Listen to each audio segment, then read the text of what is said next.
Kim ખાતે one પાણી પુરવઠા રાજ્યમંત્રી મુકેશભાઈ પટેલના હસ્તે ₹42 કરોડના ખર્ચે સુરત અને ભરૂચ જિલ્લાના ઉકાઈ કાકરાપાર સિંચાઈ યોજના હેઠળ નહેર આધુનિકીકરણના કામોનું ખાતમુહૂર્ત કરવામાં આવ્યું હતું। નહેરના આધુનિકીકરણથી પાણીનું લીકેજ સીપેજ અટકશે અને છેવાડાના વિસ્તારમાં પૂરતા પ્રમાણમાં ખેડૂતોને સમયસર સિંચાઈનું પાણી મળશે। કિમ ખાતે વન પાણી પુરવઠા રાજ્યમંત્રી મુકેશભાઈ પટેલના હસ્તે ₹42 કરોડના ખર્ચે સુરત અને ભરૂચ જિલ્લાના ઉકાઈ કાકરાપાર સિંચાઈ યોજના હેઠળ નહેર આધુનિકીકરણના કામોનું ખાતમુહૂર્ત કરવામાં આવ્યું હતું। આ પ્રસંગે સાંસદશ્રીઓ પ્રભુભાઈ વસાવા અને મુકેશભાઈ દલાલ વિશેષ ઉપસ્થિત રહ્યા હતા। મંત્રીશ્રીએ ઈ માધ્યમથી કામોનું સામૂહિક ખાતમુહૂર્ત કર્યું હતું। કિમ સહકારી જીન મંડળીના પ્રાંગણમાં આયોજિત સમારોહમાં મંત્રી મુકેશભાઈ પટેલે જણાવ્યું કે દક્ષિણ ગુજરાતના ખેડૂતો સહકારી ક્ષેત્ર સાથે મજબૂત રીતે જોડાયેલા છે। સહકારી ક્ષેત્ર ભારતના અર્થતંત્રનો એક મહત્વપૂર્ણ હિસ્સો છે, જે દેશની જીડીપીમાં મોટું યોગદાન આપે છે। વડાપ્રધાન નરેન્દ્રભાઈ મોદીના 2047 સુધીમાં વિકસિત ભારતના સંકલ્પને સિદ્ધ કરવા સહકારી ક્ષેત્રનું વિશેષ યોગદાન રહેવાનું છે।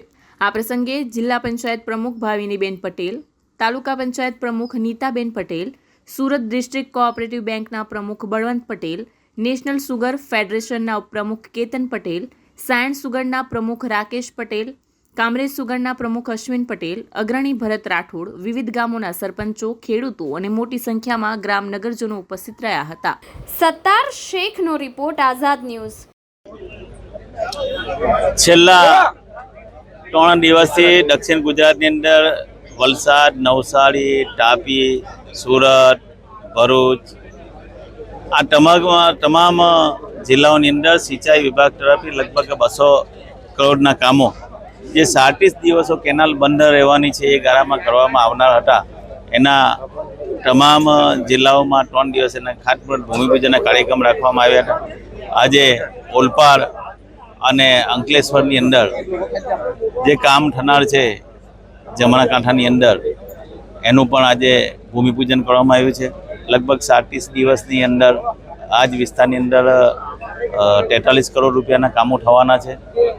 દેશના વડાપ્રધાન નરેન્દ્રભાઈ મોદી સાહેબે 2013-14ની અંદર સમગ્ર ડાબા કાંઠા જમણા કાંઠાની કેનાલો જે ઉકાઈ ડેમની અંદર ખૂબ પ્રમાણમાં પાણી હોય અને ખેડૂત સુધી ના પહોંચે એના માટે દેશના વડાપ્રધાન સાહેબે એક 10 વર્ષની યોજના બનાવી હતી અને જે કેનાલની કેપેસિટી હતી જમણા કાંઠાની વાત કરું તો 2450 ક્યુસેકની કેપેસિટી હતી અને એ કેપેસિટી લગભગ 3650 ક્યુસેક સુધી આપણે લઈ ગયા, જેથી અંકલેશ્વર, હાંસોટ, ઓલપાડ તાલુકાને પાણી મળી રહે, ચોર્યાસી તાલુકાને પાણી મળે એના માટેની આ યોજના બનાવી હતી અને યોજનાને આપણે પરિપૂર્ણ કરવા આવ્યા છે અને છેક નાકા સુધી ફાટાની કેનાલ સુધી આપણે આ પાકી પકડવાનો આપણે આયોજન કર્યું છે।